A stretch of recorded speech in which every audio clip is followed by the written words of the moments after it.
Saviez-vous que l'une des figures les plus vénérées de la Bible pourrait en réalité avoir été l'un des tyrans les plus sanguinaires de l'histoire ancienne? Restez avec moi, car ce que vous allez découvrir va bouleverser tout ce que vous pensiez savoir sur David, le supposé roi modèle d'Israël. Avant de plonger dans cette révélation choquante, si vous appréciez les histoires qui défient nos croyances et révèlent des vérités cachées, n'oubliez pas de vous abonner à notre chaîne pour ne manquer aucune de nos enquêtes fascinantes. Dites-moi aussi dans les commentaires de quel pays vous nous regardez et à quelle heure vous visionnez cette vidéo. J'adore connaître notre communauté internationale. Et si vous regardez sur votre téléphone, n'hésitez pas à partager cette vidéo. Cela nous aide énormément à toucher plus de personnes avec ces révélations importantes. Le philosophe Baruch Spinoza, ce génie hollandais du XVIIe siècle, a osé faire ce que peu d'érudits avaient tenté avant lui, appliquer la raison pure à l'analyse des textes sacrés. Ses conclusions sur David sont si troublantes qu'elles ont été censurées pendant des siècles par les autorités religieuses. Mais aujourd'hui, nous allons explorer ensemble ces découvertes révolutionnaires qui remettent en question l'une des figures les plus emblématiques de la tradition judéo-chrétienne. Imaginez un instant que tout ce que vous avez appris sur David soit une fabrication soigneusement orchestrée. Que le berger innocent qui a terrassé Goliath ait en réalité été un manipulateur politique sans scrupules. Que ces psaumes touchants aient été écrits pour masquer des crimes atroces. C'est exactement ce que l'analyse rigoureuse de Spinoza nous révèle, et les preuves sont plus accablantes que vous ne l'imaginez. Introduction, le masque tombe. Pendant plus de 3 millénaires, David a été présenté comme l'archétype du roi juste, l'homme selon le cœur de Dieu, le modèle que tous les souverains devraient suivre. Cette image idyllique a traversé les siècles, influençant des millions de croyants et façonnant notre compréhension de la justice divine et du pouvoir légitime. Mais que se passerait-il si cette image n'était qu'une illusion soigneusement construite? Baruch Spinoza, ce fils de marchand juif portugais établi à Amsterdam, possédait un avantage unique pour déconstruire ces mythes. Élevé dans la tradition hébraïque, mais formé à la philosophie rationaliste, il pouvait lire les textes originaux tout en appliquant une méthode d'analyse critique révolutionnaire pour son époque. Ses conclusions furent si dérangeantes que sa propre communauté l'excommunia et ses œuvres furent interdites dans toute l'Europe chrétienne. Mais pourquoi tant de résistance à ces idées? Parce que Spinoza n'attaquait pas seulement une figure historique, il remettait en question le fondement même de l'autorité religieuse et politique de son temps. En démontrant que David était un tyran sanguinaire plutôt qu'un saint roi, il sapait la légitimité de tous ceux qui prétendaient gouverner au nom de Dieu. Cette enquête que nous menons ensemble aujourd'hui n'est pas une attaque gratuite contre la foi, mais une recherche de vérité historique qui nous concerne tous. Car si nos héros les plus vénérés étaient en réalité des criminels, que dit cela de notre capacité à discerner le bien du mal? Comment pouvons-nous faire confiance aux institutions qui ont perpétué ces mensonges pendant des millénaires? Vous vous demandez peut-être comment Spinoza a pu arriver à de telles conclusions révolutionnaires. Sa méthode était d'une simplicité redoutable, traiter la Bible comme n'importe quel autre document historique, sans privilège particulier, en appliquant les mêmes critères de vérification que pour tout texte ancien. Cette approche, révolutionnaire pour l'époque, révéla immédiatement des contradictions et des incohérences que la vénération traditionnelle avait occultées. Préparez-vous donc à un voyage dans les méandres de l'histoire ancienne, où nous découvrirons ensemble comment un berger ambitieux est devenu un roi tyrannique, comment ses crimes ont été transformés en vertu par des scribes complaisants, et comment cette manipulation de l'histoire continue d'influencer notre monde contemporain. Les preuves que nous allons examiner sont tirées des textes bibliques eux-mêmes, mais lues avec un œil critique que l'orthodoxie religieuse a toujours découragé. Premier mouvement, l'innocent qui n'existait pas qui était réellement David avant qu'il ne devienne le personnage mythique que nous connaissons. Pour répondre à cette question cruciale, nous devons d'abord déconstruire la légende du jeune berger innocent, cette image d'Épinal qui a berné l'humanité pendant des siècles. Car voyez-vous, l'innocence supposée de David est peut-être le plus grand mensonge de toute l'histoire religieuse. Spinoza remarqua immédiatement quelque chose de troublant dans les récits davidiques. Les contradictions chronologiques sont si nombreuses qu'elles trahissent une réécriture systématique des événements. Comment expliquer que David soit à la fois présenté comme un jeune garçon gardant les moutons de son père et simultanément comme un guerrier expérimenté servant déjà dans l'armée de Saül? Cette incohérence n'est pas accidentelle, elle révèle une manipulation délibérée des sources historiques. Analysons de plus près cette fameuse histoire de Goliath, ce pilier de la mythologie davidique. N'est-il pas curieux qu'un simple berger possède une précision de tir si extraordinaire qu'il puisse abattre d'un seul coup de fronde le champion des Philistins? Les bergers de l'époque utilisaient certes des frondes pour protéger leurs troupeaux, mais la maîtrise nécessaire pour un tel exploit demandait des années d'entraînement militaire intensif. David n'était donc pas le novice innocent que la Bible nous présente, mais il y a plus troublant encore. Plusieurs passages bibliques attribuent en réalité la mort de Goliath à un autre guerrier, Elchanan, fils de Jaïr. Cette contradiction majeure révèle que l'exploit a été posthumément attribué à David pour renforcer sa légende. Imaginez l'audace de cette falsification historique. Les scribes royaux n'ont pas hésité à voler la gloire d'un autre pour l'attribuer à leur souverain.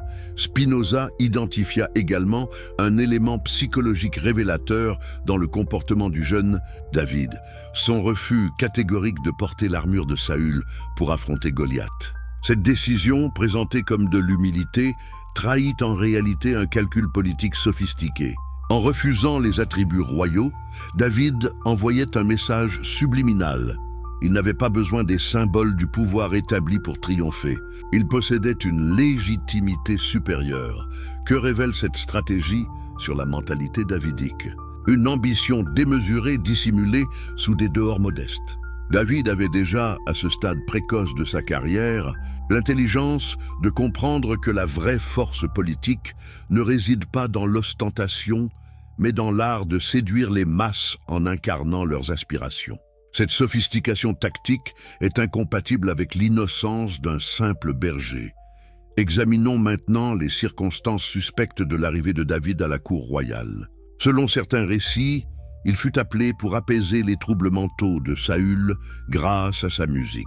Mais selon d'autres versions, il était déjà présent comme écuyer du roi. Ces versions contradictoires suggèrent que David avait déjà tissé un réseau d'influence à la cour, avant même d'être officiellement reconnu. La famille de David elle-même pose des questions troublantes. Jessé, son père, est présenté tantôt comme un humble éleveur, tantôt comme un notable respecté de Bethléem ayant accès au cercle du pouvoir. Cette ambiguïté n'est pas innocente. Elle permet d'adapter le statut familial selon les besoins de la narration. Dans la réalité, les Davidides appartenaient probablement déjà à l'élite locale, ce qui expliquerait l'aisance avec laquelle David naviguait dans les sphères politiques. Mais le plus révélateur reste l'analyse que fait Spinoza de la psychologie davidique telle qu'elle transparaît dans les textes. Dès ses premières apparitions, David manifeste une capacité remarquable à manipuler les émotions de son entourage. Avec Saül, il joue alternativement sur la compassion et l'admiration. Avec le peuple, il cultive une image de proximité tout en maintenant une distance respectueuse. Cette maîtrise des relations humaines ne s'acquiert pas dans la solitude des pâturages. Réfléchissez un instant. Quand avez-vous rencontré un adolescent capable d'une telle sophistication psychologique? David possédait déjà, à un âge supposé tendre, toutes les qualités d'un manipulateur accompli. Cette précocité extraordinaire suggère soit des capacités innées exceptionnelles en matière de tromperie, soit une formation préalable dans l'art de la politique, ce qui contredit radicalement l'image du berger innocent. L'analyse spinozienne révèle également un détail fascinant: la rapidité avec laquelle David gagna la confiance de Saül après l'épisode de Goliath. Un roi expérimenté comme Saül n'accordait pas sa confiance à la légère, surtout dans un contexte de menaces constantes. La facilité avec laquelle David intégra le cercle royal suggère qu'il possédait des recommandations ou des garanties que les textes officiels ont soigneusement occultées. Nous touchons ici au cœur de la révélation spinozienne. David n'était pas un élu du hasard, mais le produit d'une stratégie politique minutieusement orchestrée. Sa famille, son entourage, peut-être même certains prêtres, avaient préparé son ascension bien avant qu'elle ne devienne visible. L'innocence du berger n'était qu'un masque destiné à endormir la méfiance de ses contemporains et la nôtre. Deuxième mouvement, l'art de la trahison. Calculez maintenant que nous avons démasqué le faux innocent, penchons-nous sur le véritable chef-d'œuvre de manipulation politique que représente la relation entre David et Saül. Car voyez-vous, ce que l'histoire officielle présente comme une tragédie de la jalousie royale est en réalité l'une des trahisons les plus sophistiquées et les plus calculées de l'Antiquité, et Spinoza identifia immédiatement l'élément central de cette tragédie.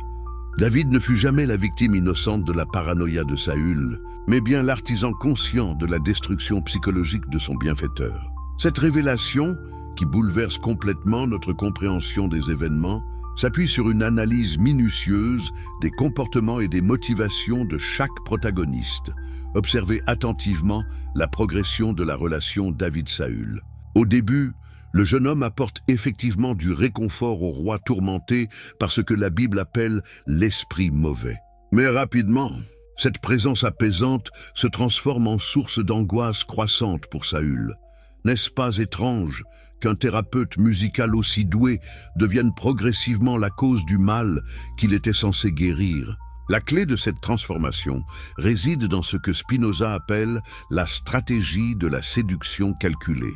David ne se contentait pas de jouer de la harpe pour Saül, il cultivait systématiquement une popularité parallèle qui ne pouvait qu'inquiéter le monarque régnant. Chaque victoire militaire de David était orchestrée de manière à maximiser son prestige personnel au détriment de l'autorité royale. Analysons l'épisode révélateur des 1000 et des 10 000. Quand les femmes d'Israël chantaient « Saül a tué ses milliers et David ses 10 000 », cette comparaison ne surgit pas spontanément. David et ses partisans avaient soigneusement orchestré cette campagne de communication pour installer dans l'esprit populaire l'idée de sa supériorité militaire. Cette manipulation de l'opinion publique trahit une compréhension précoce des mécanismes de la propagande politique. Mais le génie machiavélique de David se révèle surtout dans sa gestion des tentatives d'assassinat de Saül, à chaque fois que le roi, poussé par une jalousie croissante, tentait de le tuer. David échappait de justesse, et créant ainsi l'image parfaite du jeune héros persécuté par un tyran vieillissant. Ces évasions miraculeuses étaient-elles vraiment le fruit du hasard, ou David avait-il des complices qui l'informaient des intentions royales? Spinoza soupçonnait fortement l'existence d'un réseau de conspirateurs au sein même du palais royal.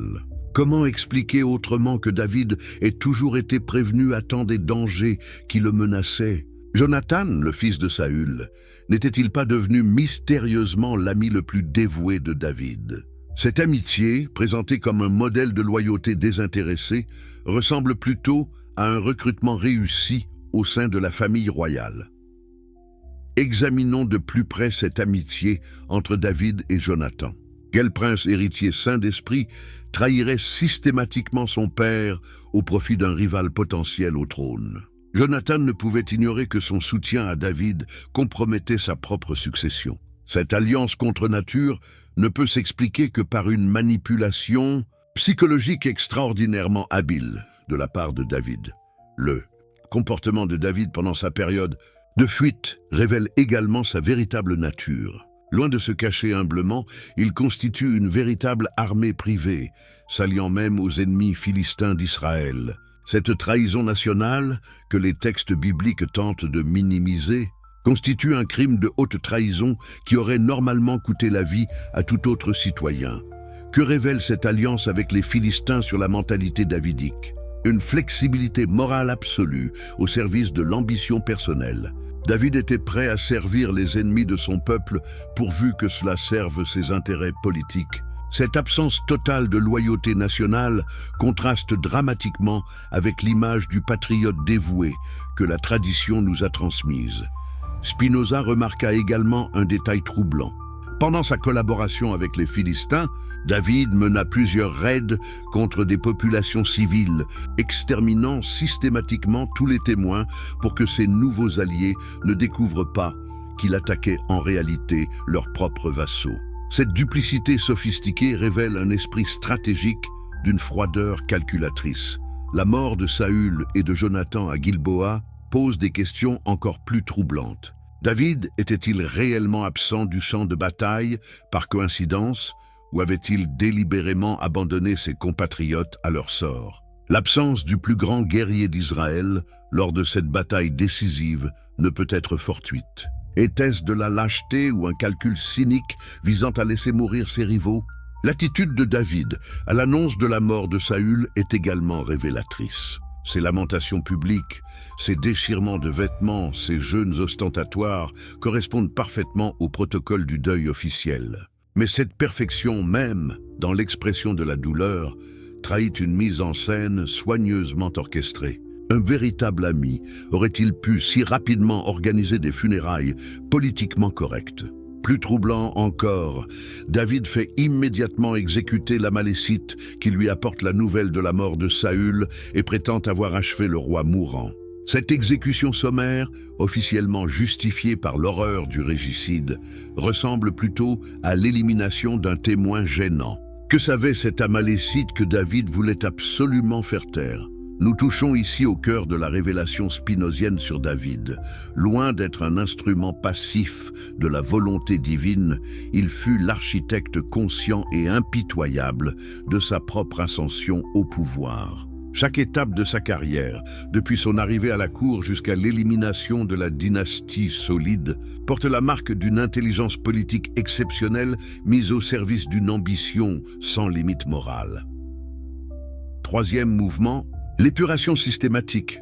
Nous arrivons maintenant au moment le plus sombre de l'histoire davidique, celui que les apologistes religieux ont le plus de mal à justifier, l'élimination méthodique de tous les héritiers légitimes du trône d'Israël. Car une fois Saül mort, David ne se contenta pas de prendre le pouvoir. Il s'appliqua à exterminer toute trace de la dynastie précédente, avec une efficacité digne des plus grands tyrans de l'histoire. Spinoza identifia dans cette épuration systématique la preuve définitive que David avait planifié son accession au trône bien avant la mort de Saül.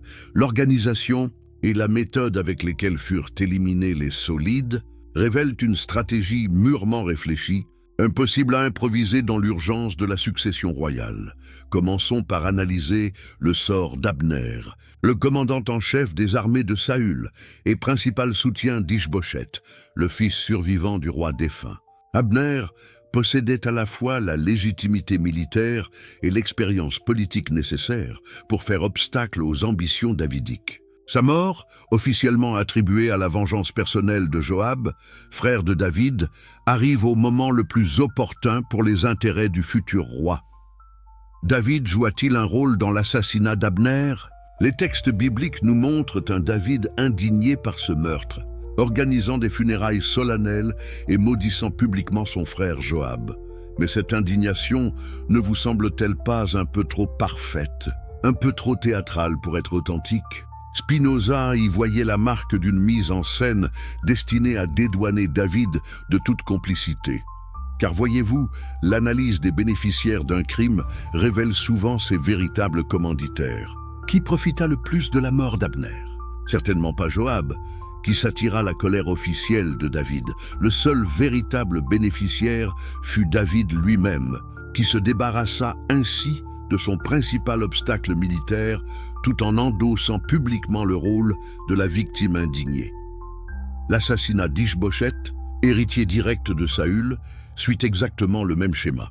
Deux capitaines, Baana et Rekab, pénètrent dans la résidence royale et décapitent le roi pendant sa sieste. Ils apportent ensuite la tête à David, s'attendant manifestement à une récompense. Mais David, dans un accès de vertueuse indignation, les fait exécuter sur le champ. Cette réaction davidique ne vous interpelle-t-elle pas?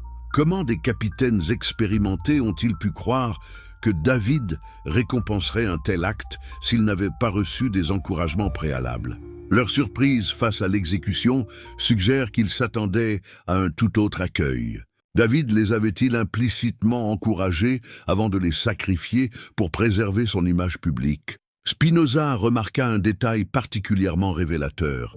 David connaissait les noms des assassins d'Ish-Bosheth et leurs fonctions exactes dans l'armée. Cette familiarité avec des officiers subalternes d'un royaume rival suggère l'existence de contacts préalables. David entretenait-il un réseau d'agents dans le camp adverse? L'hypothèse devient de plus en plus plausible. Mais le plus troublant dans cette série d'assassinats reste leur timing parfait pour les intérêts davidiques. Abner meurt juste au moment où il envisageait de rallier toute l'armée solide à David, ce qui aurait fait de lui un partenaire trop puissant. Ish-Bosheth disparaît précisément quand sa légitimité dynastique devenait un obstacle majeur à l'unification du royaume sous autorité davidique. L'attitude de David envers Méphibosheth, le fils handicapé de Jonathan, mérite également une analyse approfondie. Officiellement, David épargne ce dernier descendant de Saül par respect pour son amitié avec Jonathan. Mais observez attentivement les conditions de cette générosité. Méphibosheth est assigné à résidence permanente à Jérusalem, sous surveillance constante, privé de tout pouvoir réel. Cette clémence davidique ressemble plutôt à une détention dorée.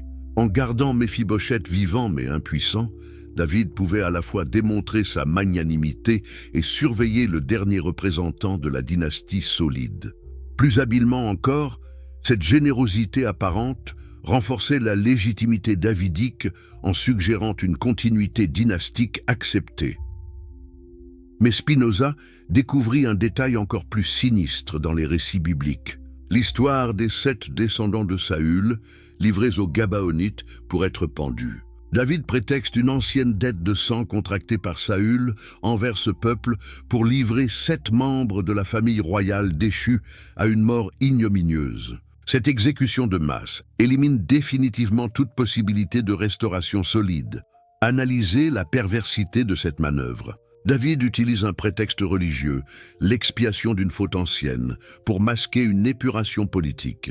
En livrant ses hommes aux Gabaonites plutôt que de les exécuter lui-même, il évite l'accusation directe de régicide tout en atteignant son objectif d'extermination dynastique.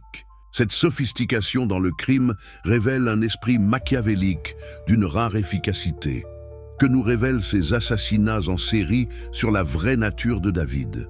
Un homme capable d'organiser l'extermination systématique de familles entières pour satisfaire son ambition personnelle. Les méthodes employées: assassinat déguisé en vengeance privée, exécution religieusement justifiée, détention préventive révèlent une maîtrise consommée des techniques de terreur d'État. La comparaison avec les grands tyrans de l'histoire s'impose naturellement. Comme Staline éliminant les bolcheviks de la première heure, comme Hitler se débarrassant des SA lors de la nuit des longs couteaux, David appliqua méthodiquement le principe selon lequel le pouvoir absolu exige l'élimination de tous les rivaux potentiels. La seule différence réside dans l'habileté avec laquelle il masqua ses crimes derrière des justifications morales ou religieuses. Cette révélation spinozienne sur la nature génocidaire du règne davidique nous force à reconsidérer complètement l'héritage de cette figure historique. Comment continuer à vénérer un homme dont l'accession au trône fut pavée de tant de cadavres innocents? Comment justifier que nos traditions morales et religieuses aient transformé un tyran sanguinaire en modèle de vertu? Dites-moi dans les commentaires, que ressentez-vous en découvrant cette face cachée de David? Aviez-vous déjà soupçonné que l'histoire officielle pouvait masquer une réalité si différente? Et surtout, êtes-vous prêt à poursuivre cette enquête troublante avec moi dans les prochaines parties? Vous pensiez connaître toute l'histoire de David? Attendez de découvrir ce que les archives historiques révèlent sur ses crimes les plus sombres. Ce que vous allez entendre va complètement bouleverser votre vision de cette figure biblique. Avant d'explorer ces révélations choquantes, si vous êtes passionné par les enquêtes historiques qui révèlent la vérité derrière les mythes, Abonnez-vous à notre chaîne pour ne rien manquer de nos investigations. Écrivez-moi en commentaire de quel pays vous nous regardez et l'heure à laquelle vous visionnez cette vidéo. J'adore connaître notre audience internationale. Et si vous regardez depuis votre téléphone portable, partagez cette vidéo. Cela nous aide vraiment à toucher plus de personnes avec ces découvertes importantes. 4e mouvement. Le prédateur du palais royal. Nous entrons maintenant dans l'un des épisodes les plus révoltants de la carrière davidique. Celui qui révèle sans ambiguïté la nature profondément corrompue de cet homme que la tradition a érigé en modèle moral. L'affaire Bethsabée n'est pas un simple adultère royal, comme l'ont longtemps présenté les apologistes religieux, mais bien un viol aggravé suivi d'un assassinat prémédité. Spinoza fut l'un des premiers à oser nommer les choses par leur vrai nom dans cette histoire sordide. Quand un roi tout-puissant invite dans son palais l'épouse d'un de ses soldats en campagne, peut-on réellement parler de relations consenties? La disparité de pouvoir entre David et Bethsabée rend impossible tout consentement authentique. Nous sommes face à un abus de pouvoir caractérisé, utilisant l'autorité royale pour contraindre une femme vulnérable. Mais analysons plus profondément les circonstances de cette agression. David aperçoit Bethsabée depuis la terrasse de son palais alors qu'elle se baigne. Cette vision l'enflamme et immédiatement il envoie des serviteurs la chercher. Notez bien la rapidité de cette décision. Aucune hésitation, aucun scrupule moral, juste l'assouvissement immédiat d'un désir sexuel. Cette impulsivité révèle un homme habitué à prendre ce qu'il veut sans considération pour les conséquences. Que savons-nous de Bethsabée elle-même? Elle était mariée à Uri le Hittite, un guerrier fidèle, servant dans l'élite militaire davidique. Ce détail n'est pas anodin. David ne s'attaquait pas à n'importe qui, mais à la femme d'un de ses propres soldats, actuellement en mission pour défendre le royaume. Cette trahison de la confiance militaire révèle un cynisme absolu dans l'exercice du pouvoir royal. La réaction de David lorsqu'il apprend que Bethsabée est enceinte de leur relation révèle immédiatement sa véritable nature. Aucun remords, aucune culpabilité, seulement le calcul froid d'un homme cherchant à dissimuler son crime. Sa première stratégie consiste à faire revenir Uri du front pour qu'il couche avec sa femme et puisse ainsi être considéré comme le père de l'enfant. Mais observez la perversité de cette manœuvre. David tente de transformer sa victime en complice involontaire de sa propre duperie. En encourageant Uri à retrouver intimement sa femme, David espère non seulement masquer sa paternité illégitime, mais aussi faire porter à Uri la responsabilité morale d'une grossesse qui n'est pas la sienne. Cette manipulation psychologique révèle une cruauté raffinée, digne des plus grands pervers de l'histoire. L'échec de cette première stratégie révèle ironiquement la supériorité morale d'Uri sur son roi.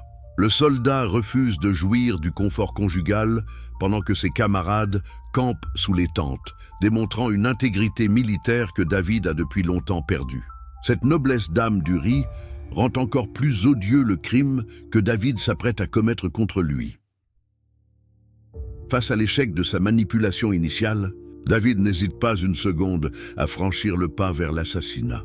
Il rédige personnellement l'ordre secret à Joab de placer Uri en première ligne, puis de faire reculer les troupes pour l'abandonner à une mort certaine. Cette méthode révèle une familiarité troublante avec les techniques d'assassinat déguisé, suggérant qu'Uri ne fut peut-être pas la première victime de tels stratagèmes. Spinoza remarqua un détail particulièrement révoltant. David confie cette lettre de mort à Uri lui-même pour qu'il la porte à Joab. Le roi force ainsi sa victime à participer activement à l'organisation de sa propre mort. Cette perversité dépasse l'entendement humain normal et révèle une pathologie mentale inquiétante chez David. L'exécution du plan se déroule comme prévu. Uri meurt héroïquement au combat, ignorant jusqu'au bout qu'il a été sacrifié par celui qu'il servait fidèlement. David peut alors épouser Bethsabée en toute légalité, transformant son viol en mariage royal, son crime en histoire d'amour officielle. Cette capacité à transmuter le mal en bien apparent révèle un génie de la manipulation qui glace le sang. Mais que ressentait Bethsabée pendant toute cette mascarade? Les textes bibliques, rédigés dans une société patriarcale, ne nous donnent que peu d'éléments sur sa perspective personnelle. Cependant, peut-on imaginer qu'une femme puisse éprouver de l'amour authentique pour l'homme qui a violé sa confiance et assassiné son mari? Son silence dans les récits trahit probablement une terreur compréhensible face au monstre qui contrôle désormais sa destinée. L'intervention du prophète Nathan dans cette affaire révèle également l'hypocrisie davidique. Confronté à la parabole de la brebis du pauvre, David s'indigne avec véhémence contre l'injustice décrite, exigeant même la mort du coupable. Cette indignation feinte démontre que David connaissait parfaitement la gravité morale de ses actes tout en continuant à les commettre en toute conscience. Quand Nathan révèle que David est lui-même le riche spoliateur de la parabole, observez bien la réaction royale. Aucune surprise authentique, aucun effondrement émotionnel, juste un « j'ai péché contre l'Éternel », parfaitement calibré pour l'opinion publique.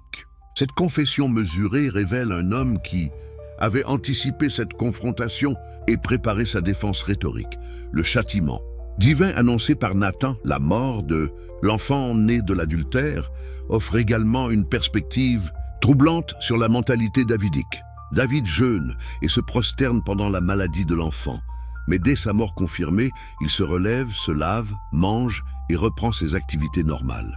Cette transition brutale entre désespoir apparent et indifférence réelle révèle la superficialité de ses émotions. Plus troublant encore, David réconforte immédiatement Bethsabée et conçoit avec elle un nouvel enfant, le futur roi Salomon. Cette rapidité à remplacer l'enfant mort révèle une conception purement utilitaire de la procréation et des relations humaines.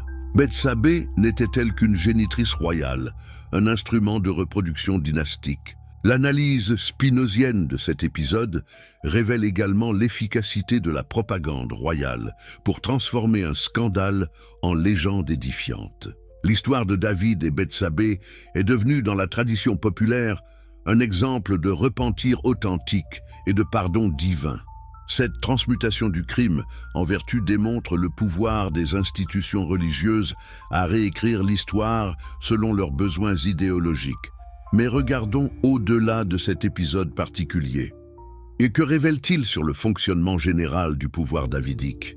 Un système où la volonté royale prime sur toute considération morale, où les sujets ne sont que des objets à la disposition du souverain, où la force peut tout justifier, pourvu qu'elle soit exercée avec suffisamment d'habileté politique.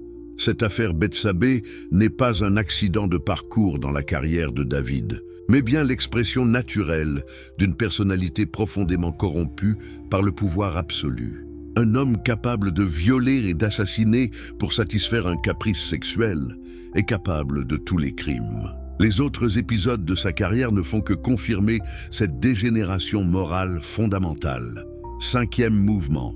La machine de guerre impitoyable maintenant, que nous avons démasqué le prédateur sexuel derrière le roi modèle.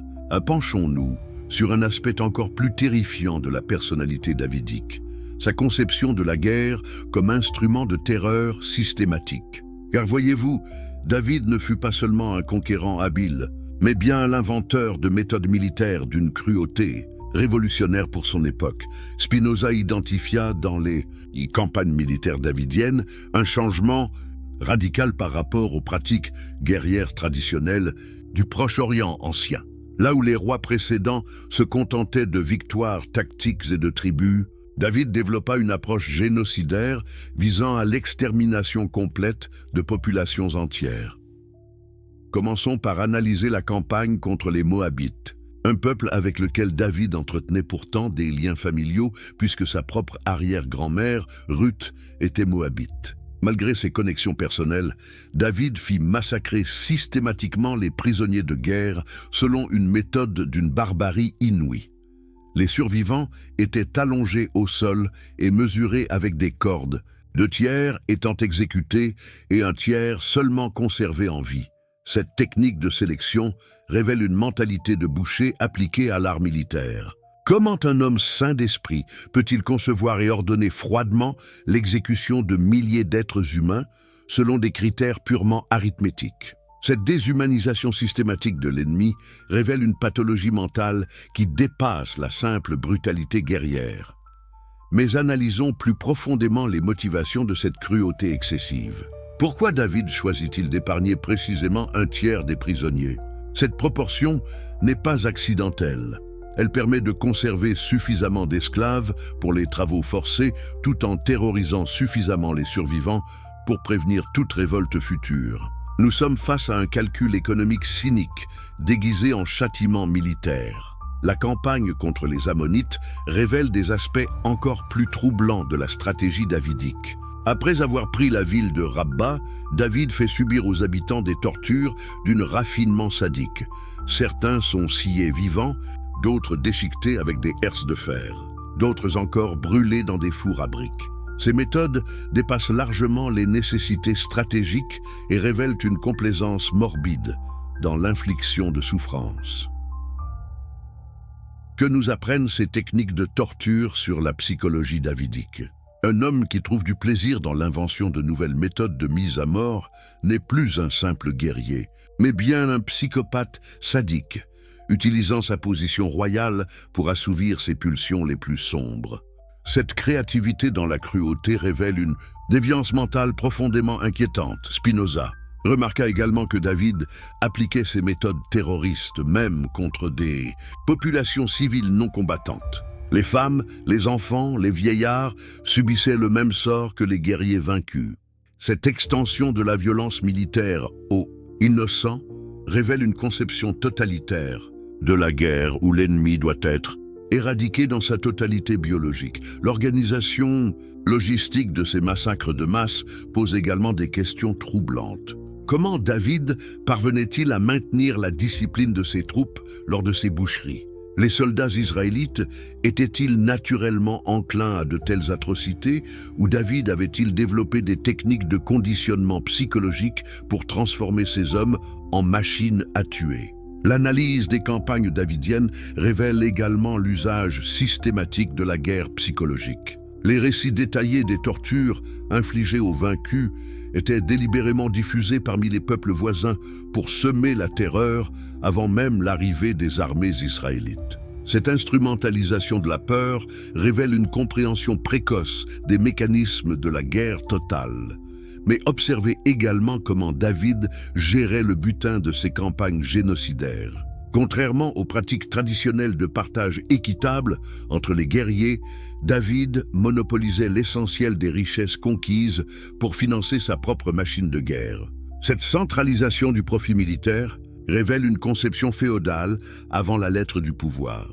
Au royal, la transformation progressive de l'armée israélite sous David révèle également des aspects inquiétants de sa gouvernance. De milice populaire défendant sa terre, l'armée devient progressivement une force d'occupation permanente vivant du pillage systématique des populations conquises.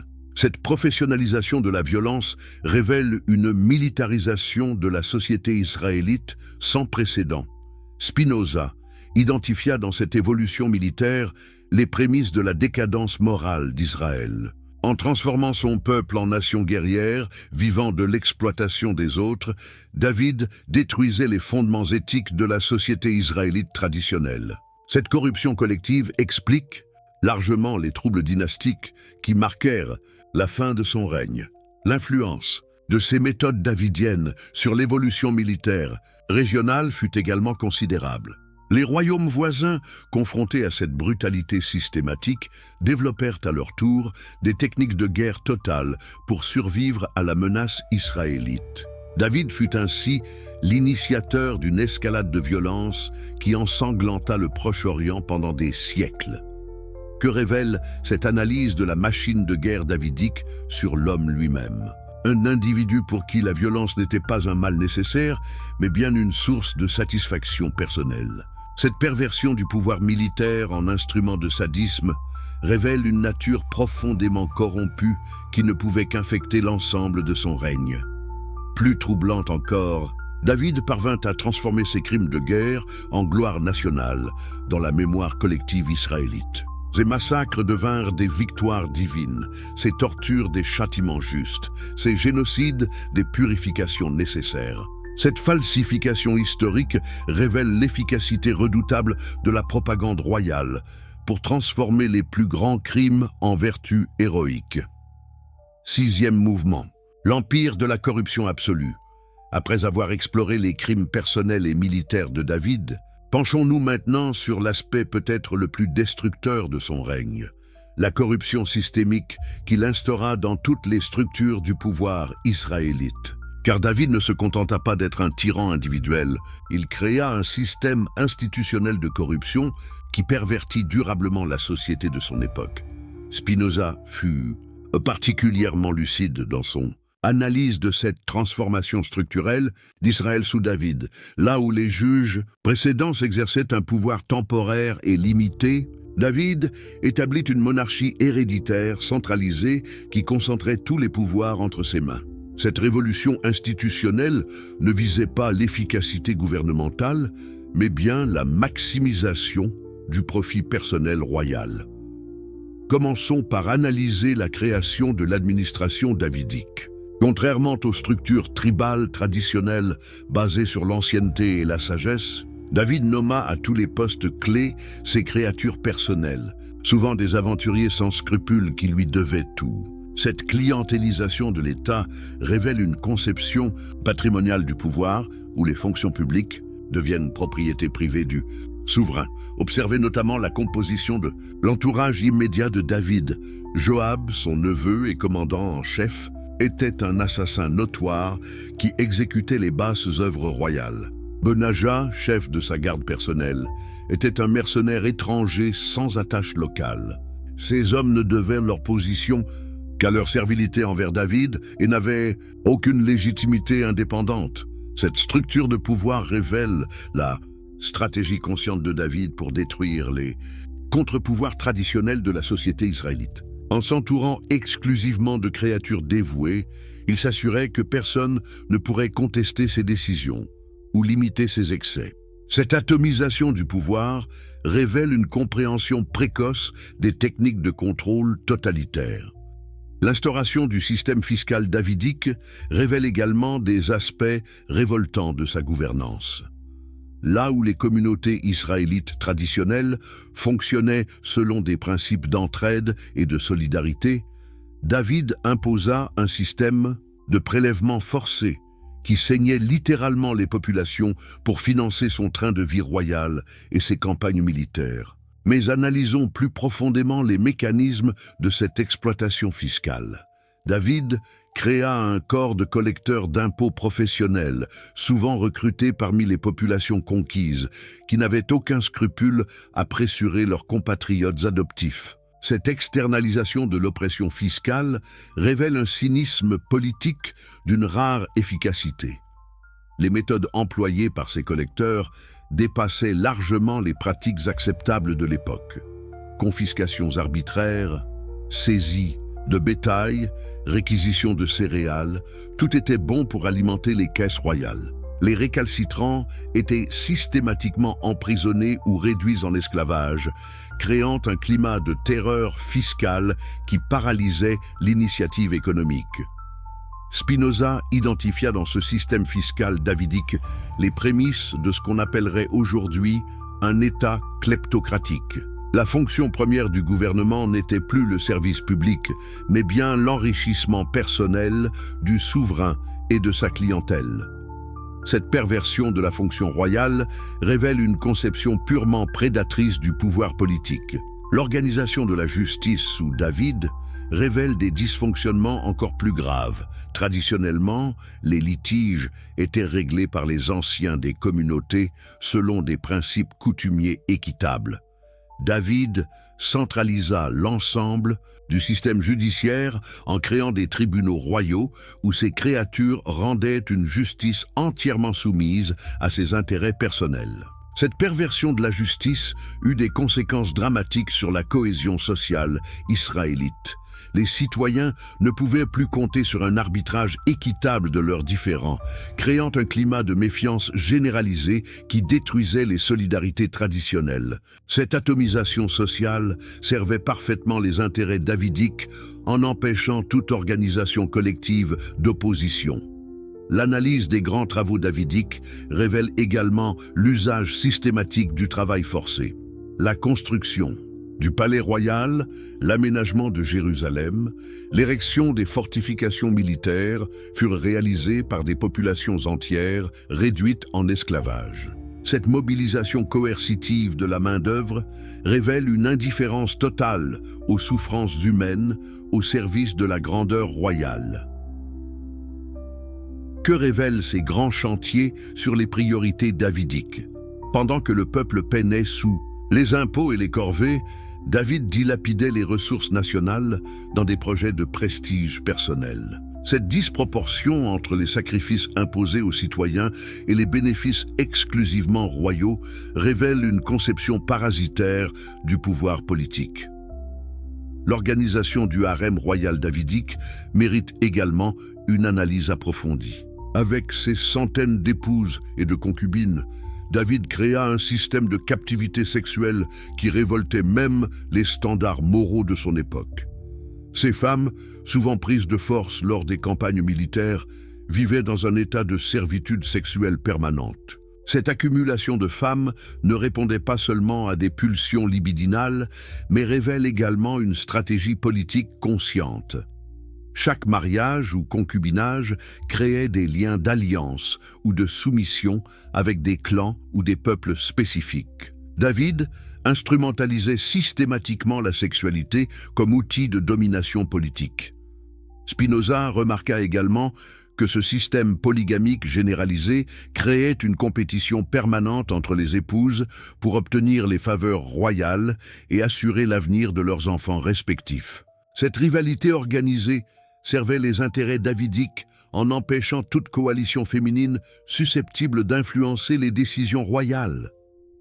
Les conséquences dynastiques de cette organisation familiale furent catastrophiques.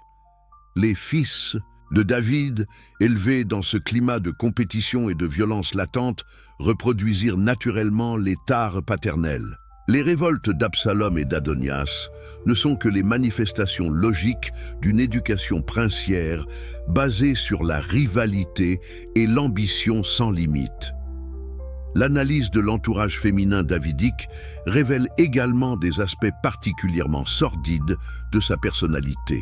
Plusieurs récits suggèrent des relations incestueuses ou quasi-incestueuses avec ses belles-filles ou ses servantes. Cette transgression systématique des tabous sexuels révèle une personnalité perverse qui utilisait son pouvoir pour assouvir tous ses désirs sans restriction morale. Que nous révèle cette corruption systémique sur l'héritage davidique? Un homme qui ne se contenta pas de commettre des crimes personnels, mais qui pervertit durablement les structures sociales et politiques de son peuple. Cette institutionnalisation de la corruption révèle une intelligence maléfique qui dépasse largement la simple ambition personnelle pour toucher à la destruction civilisationnelle. Cette révélation sur l'ampleur de la corruption davidique vous choque-t-elle autant qu'elle troubla Spinoza en son temps? Pouvez-vous imaginer comment nos sociétés actuelles réagiraient si de telles méthodes étaient employées par nos dirigeants? Partagez vos réflexions dans les commentaires, car cette analyse n'est que le début de notre enquête sur les mensonges historiques qui façonnent encore notre monde. Vous êtes-vous déjà demandé pourquoi certaines vérités historiques sont si soigneusement cachées par les institutions religieuses? Ce que vous allez découvrir sur l'analyse révolutionnaire de Spinoza va vous donner la chair de poule. Mais avant de plonger dans ces révélations qui ont bouleversé le monde intellectuel européen, si vous êtes fasciné par les enquêtes historiques qui dévoilent les mensonges séculaires, abonnez-vous à notre chaîne pour ne manquer aucune de nos investigations explosives. Dites-moi dans les commentaires de quel pays vous nous regardez et à quelle heure vous suivez cette vidéo. J'adore découvrir d'où vient notre incroyable communauté. Et si vous regardez depuis votre smartphone, n'hésitez pas à partager cette vidéo, cela nous aide vraiment énormément à faire connaître ces vérités cachées. 7e mouvement, la révolution spinozienne face aux mensonges. Sacré. Nous voici arrivés au cœur de la révolution intellectuelle que représenta l'analyse spinozienne de la figure davidique. car comprenez bien que Baruch Spinoza ne se contentait pas de critiquer un personnage historique particulier. Il remettait en question l'ensemble du système de pensée qui avait permis la sacralisation de tyrans sanguinaires pendant des millénaires. Pourquoi Spinoza fut-il le premier à oser une telle déconstruction de la mythologie davidique? Sa formation unique lui donnait les outils intellectuels nécessaires pour une telle entreprise. Élevé dans la communauté juive séfarade d'Amsterdam, il maîtrisait parfaitement l'hébreu biblique et la tradition talmudique. Mais son éducation philosophique cartésienne lui avait également appris à appliquer le doute méthodique à tous les domaines de la connaissance humaine. Cette double compétence, linguistique et philosophique, était révolutionnaire pour l'époque. La plupart des érudits chrétiens ne lisaient la Bible qu'en traduction latine, perdant ainsi de nombreuses nuances du texte original. Les rabbins, de leur côté, étaient prisonniers de traditions exégétiques millénaires qui interdisaient toute remise en question fondamentale des textes sacrés. Spinoza développa une méthode d'analyse textuelle d'une modernité saisissante. Il commença par identifier les contradictions internes des récits bibliques, puis rechercha les motivations politiques possibles derrière ces incohérences. Cette approche historico-critique, banale aujourd'hui, était révolutionnaire au XVIIe siècle et valut à son auteur l'excommunication de sa propre communauté. L'application de cette méthode au texte davidique révéla immédiatement l'ampleur de la falsification historique.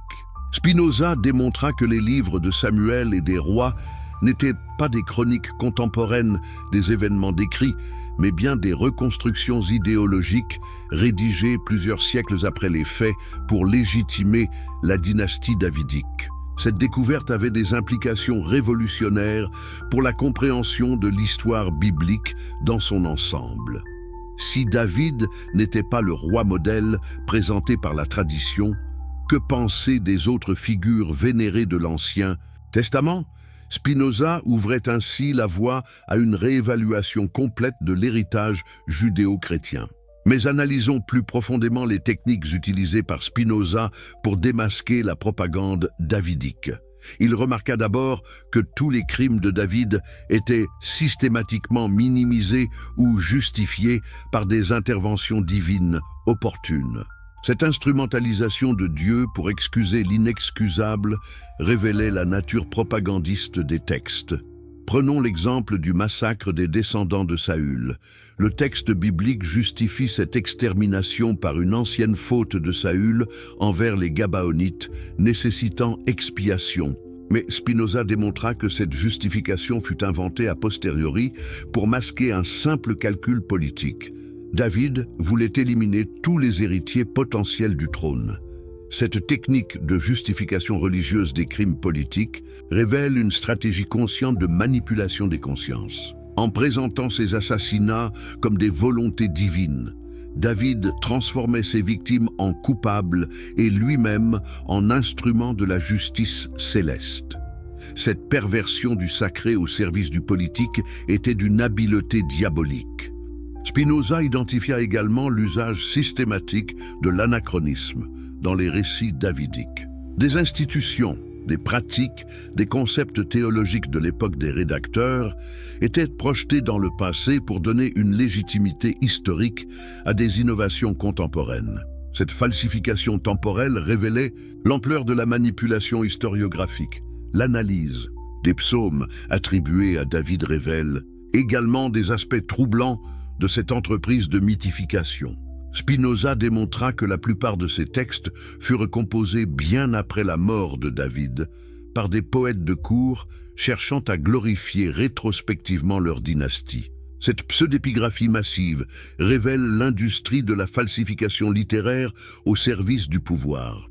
Mais pourquoi cette falsification massive fut-elle possible et durable? Spinoza identifia plusieurs facteurs explicatifs. D'abord, l'analphabétisme généralisé des populations anciennes qui ne pouvaient vérifier les affirmations des lettrés. Ensuite, l'autorité sociale des prêtres et scribes qui détenaient le monopole de l'interprétation textuelle. Plus profondément, Spinoza analysa les mécanismes psychologiques qui rendent les populations réceptives à de telles mythifications. Le besoin humain de héros, la fascination pour le pouvoir, la tendance à idéaliser le passé, créent un terrain favorable à l'acceptation de mensonges flatteurs plutôt qu'à l'affrontement de vérités dérangeantes. Cette analyse psychosociologique de la crédulité humaine était d'une modernité saisissante.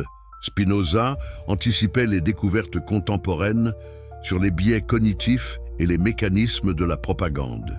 Il comprenait que les mensonges les plus efficaces sont ceux qui, flattant les préjugés et les désirs de leur public, l'application de ces découvertes à son époque révélait des implications explosives pour l'ordre établi. Si la Bible n'était qu'un tissu de falsification politique déguisé en révélation divine, que restait-il de l'autorité des églises et des États qui s'en réclamaient? Spinoza sapait les fondements mêmes de la légitimité politique européenne. Cette radicalité explique la violence des réactions suscitées par les thèses spinoziennes. L'Église catholique mit ses œuvres à l'index. Les autorités protestantes les interdirent. Sa propre communauté juive l'excommunia.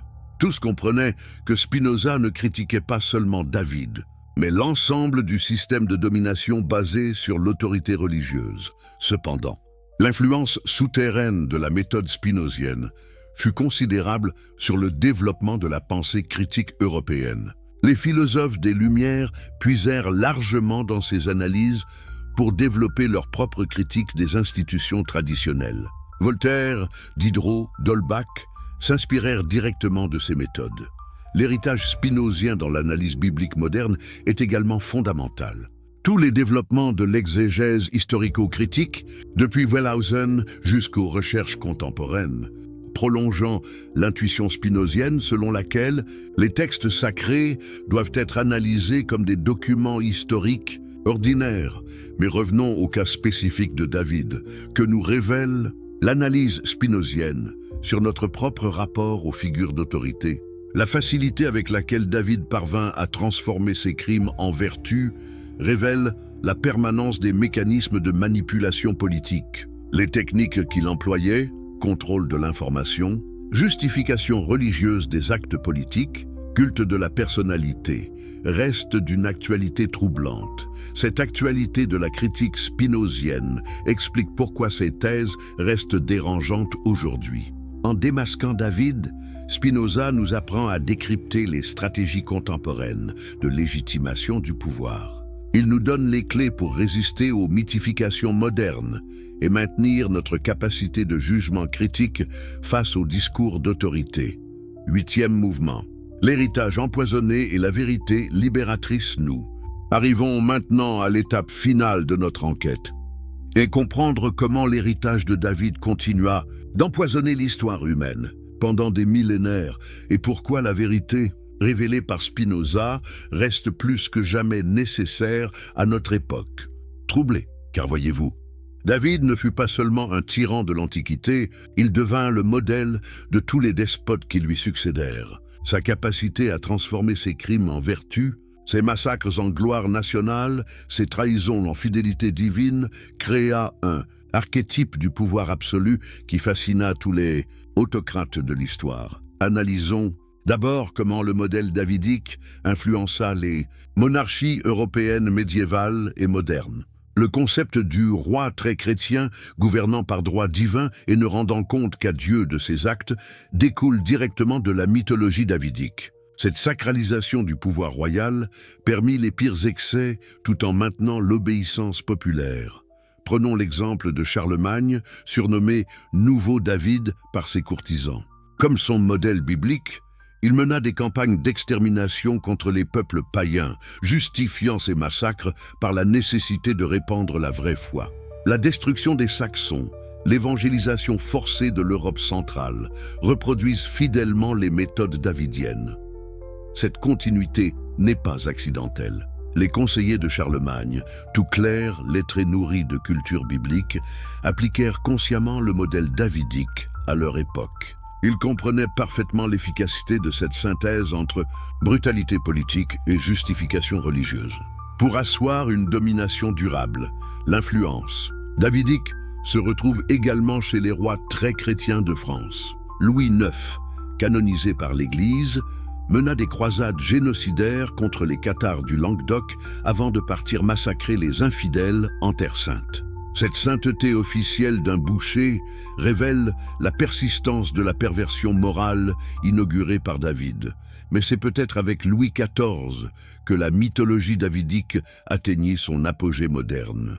Le roi Soleil se fit représenter en nouveau David dans de nombreuses œuvres d'art, cultivant sciemment cette identification. Sa conception absolutiste du pouvoir, sa prétention à ne rendre compte qu'à Dieu seul reproduisent fidèlement l'idéologie davidique. Cette influence ne se limita pas aux monarchies catholiques.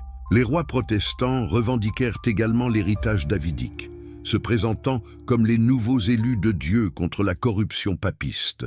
Henri VIII d'Angleterre, en rompant avec Rome, se positionna explicitement comme un nouveau David, libérant son peuple de la tyrannie étrangère. L'expansion coloniale européenne révèle également l'influence pernicieuse du modèle davidique. Les conquistadors espagnols, les colons puritains d'Amérique, les pionniers bœers d'Afrique du Sud justifièrent tous leur génocide par référence aux campagnes d'extermination de David contre les Cananéens. Cette instrumentalisation religieuse du massacre révèle la persistance de la perversion davidique. Spinoza avait parfaitement anticipé cette utilisation idéologique de la figure de David. Il comprenait que tant que ce modèle resterait vénéré, il continuerait d'inspirer les tyrans de tous les siècles. Sa critique n'était pas seulement historique, elle visait à couper à la racine une source majeure de légitimation de la violence politique. Mais l'héritage davidique ne se limita pas aux monarchies chrétiennes. Les mouvements révolutionnaires modernes puisèrent également dans cette mythologie pour justifier leurs propres excès. Robespierre se voyait comme un nouveau David, purgeant la France de ses ennemis intérieurs. Cette transposition révolutionnaire du modèle révèle sa plasticité idéologique. Le XXe siècle révèle des applications encore plus terrifiantes de l'archétype davidique. Hitler se présenta comme l'élu de la Providence, chargé de purger l'Europe de ses éléments corrompus. Staline incarna le guide infaillible, menant son peuple vers la terre promise socialiste. Ces parallèles révèlent la permanence des structures mentales que David avait contribué à créer. Cette persistance millénaire de l'influence davidique pose une question fondamentale. Comment expliquer que l'humanité ait si longtemps vénéré un modèle si manifestement toxique? Spinoza identifiait plusieurs facteurs explicatifs dans la psychologie humaine elle-même. D'abord, la fascination naturelle de l'homme pour la force et le succès, indépendamment de leurs moyens. David fascine parce qu'il triompha de tous ses ennemis et bâtit un empire durable. Cette admiration pour l'efficacité, même criminelle, révèle une faiblesse morale fondamentale de l'espèce humaine. Ensuite, le besoin psychologique de héros, identification, permet d'échapper à la médiocrité de l'existence ordinaire. David offre le modèle parfait du self-made man antique, du berger devenu roi par sa seule volonté. Cette dimension mythologique explique sa résistance aux révélations historiques les plus accablantes. Plus profondément, Spinoza identifiait dans la vénération de David une forme de Stockholm, syndrome collectif. Les peuples dominés finissent par admirer leurs oppresseurs et intérioriser leurs valeurs. Cette aliénation psychologique explique pourquoi les victimes des systèmes davidiques continuent souvent de les soutenir. Cependant, l'analyse spinozienne révèle également des raisons d'espérer. En démasquant les mécanismes de cette aliénation, elle offre les outils intellectuels nécessaires pour s'en libérer. La connaissance rationnelle des processus de domination constitue le premier pas vers l'émancipation collective. Cette dimension libératrice de la critique spinozienne explique son influence souterraine sur tous les mouvements d'émancipation moderne. Les révolutionnaires américains, en récusant le droit divin des rois, appliquaient implicitement les conclusions spinoziennes sur la nature purement humaine du pouvoir politique. La tradition démocratique moderne, avec son insistance sur la limitation des pouvoirs, la séparation des institutions, le contrôle populaire des gouvernants, constitue également un prolongement des intuitions spinoziennes. En refusant la sacralisation du pouvoir, elle récuse implicitement le modèle davidique. Mais cette victoire reste fragile et incomplète. Notre époque contemporaine révèle de nombreuses résurgences de la tentation davidique. Les leaders populistes qui se présentent comme élus du peuple contre les élites corrompues, les autocrates qui instrumentalisent la religion pour légitimer leurs excès, reproduisent fidèlement les stratégies millénaires. Cette persistance révèle l'actualité brûlante de l'analyse spinozienne. En nous apprenant à décrypter les mécanismes éternels de la manipulation politique, elle nous arme intellectuellement contre les démagogues contemporains. Elle nous rappelle que la vigilance démocratique exige une lucidité constante sur la nature humaine. Conclusion finale, la vérité, comme chemin de libération, nous.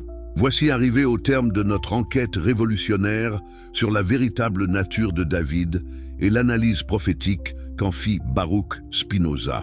Que pouvons-nous retenir de cette plongée dans les abysses de la manipulation historique et politique? Quelles leçons tirer pour notre époque troublée par la résurgence de tant de démagogie? Première révélation de notre investigation. L'histoire officielle, même la plus sacrée, peut masquer des réalités profondément différentes de celles qu'elle prétend rapporter. David ne fut pas le héros que la tradition nous a transmis, mais bien un tyran sanguinaire, d'une habileté exceptionnelle dans l'art de dissimuler ses crimes derrière des justifications morales et religieuses. Cette découverte nous force à reconsidérer notre rapport à toutes les figures d'autorité historique. Combien d'autres héros de nos panthéons nationaux ou religieux mériteraient une réévaluation critique similaire? Combien de nos certitudes les plus ancrées reposent-elles sur des falsifications séculaires aussi sophistiquées que celles qui entourent la figure davidique? Deuxième enseignement fondamental, les mécanismes de manipulation politique identifiés par Spinoza dans l'Antiquité biblique restent d'une actualité saisissante. La capacité de David à transformer ses crimes en vertu, ses trahisons en fidélité, ces massacres en gloire nationale préfigurent toutes les stratégies de communication politique contemporaines. Ne reconnaissons-nous pas, dans les techniques davidiennes, les méthodes de nos démagogues modernes? Cette instrumentalisation de la religion, ce culte de la personnalité, cette victimisation stratégique, cette diabolisation des opposants reproduisent fidèlement l'arsenal de manipulation développé il y a 3 millénaires. Troisième révélation cruciale. La vérité historique, même dérangeante, possède une force libératrice irremplaçable. En démasquant David, Spinoza ne détruisait pas seulement un mythe particulier, il nous donnait les clés intellectuelles pour résister à toutes les manipulations futures. Cette dimension pédagogique de la critique historique révèle sa valeur éminemment politique. Car comprenez bien l'enjeu. Tant que nous resterons prisonniers de nos mythologies falsifiées, nous resterons vulnérables aux démagogues qui sauront les instrumentaliser.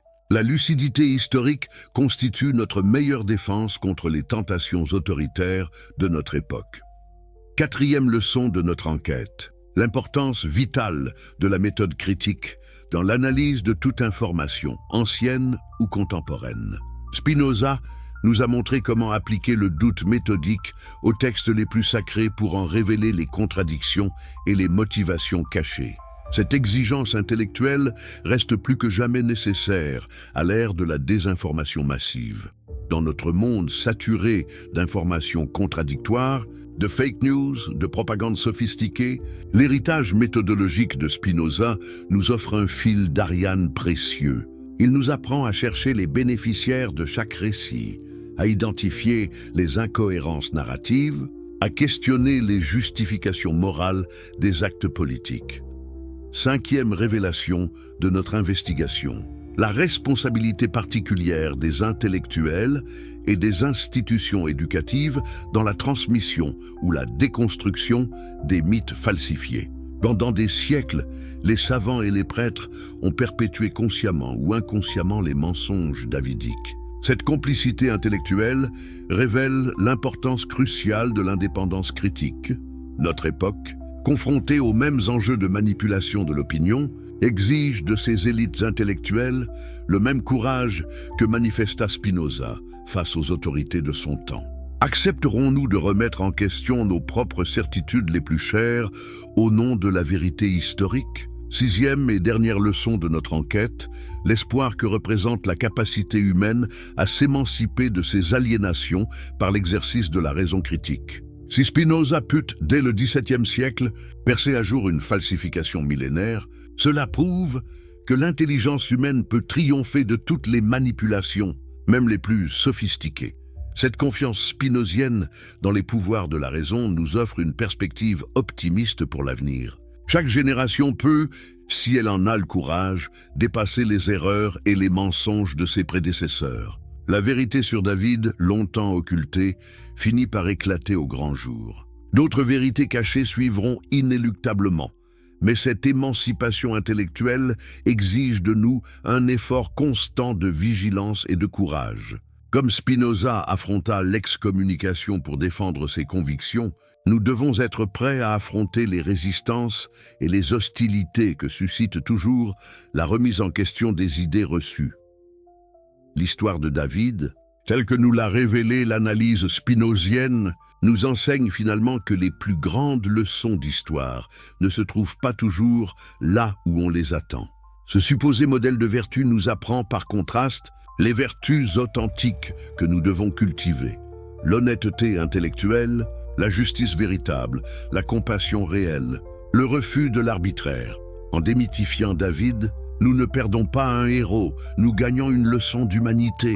Nous apprenons à préférer la vérité même dérangeante aux mensonges même flatteurs. Nous comprenons que la vraie grandeur humaine ne réside pas dans la domination des autres, mais dans la maîtrise de cette enquête révolutionnaire sur David et l'analyse prophétique de Spinoza nous aura donc menés bien au-delà de la simple critique historique. Elle nous aura offert une réflexion fondamentale sur la nature du pouvoir, les mécanismes de la manipulation, la valeur de la vérité et les exigences de la liberté intellectuelle. En refermant ce dossier explosif, nous ne pouvons qu'admirer la lucidité exceptionnelle de Baruch Spinoza qui, il y a plus de 3 siècles, eut le courage de révéler une vérité que son époque n'était pas prête à entendre. Son héritage intellectuel nous accompagne aujourd'hui dans notre propre quête de vérité et de liberté. Car c'est bien de cela qu'il s'agit, de notre capacité collective à préférer la vérité libératrice aux illusions confortables. David ne fut pas un héros, mais en le découvrant, nous devenons peut-être un peu plus héroïques nous-mêmes dans notre refus des mensonges et notre exigence de lucidité. L'aventure intellectuelle que nous venons de vivre ensemble démontre que l'histoire la plus ancienne peut éclairer les enjeux les plus contemporains. Les mécanismes de domination révélés par l'analyse davidique restent à l'œuvre dans notre monde moderne. Notre vigilance démocratique exige cette mémoire critique des stratégies de manipulation politique. Puisse cette enquête vous avoir donné, comme elle donna à Spinoza et à ses héritiers intellectuels, le goût de la vérité historique et les outils pour la découvrir. Puisse-t-elle vous avoir convaincu que la lucidité, même douloureuse, vaut mieux que l'aveuglement, même rassurant. Car c'est dans cette exigence de vérité que réside notre seule chance de construire un avenir vraiment humain. Cette révélation sur la vraie nature de David a-t-elle transformé votre vision de l'histoire biblique? Comprenez-vous maintenant pourquoi Spinoza fut considéré comme si dangereux par les autorités de son époque? Et vous, auriez-vous eu le courage de défendre la vérité face à l'hostilité générale? Partagez vos réflexions dans les commentaires, car cette conversation ne fait que commencer.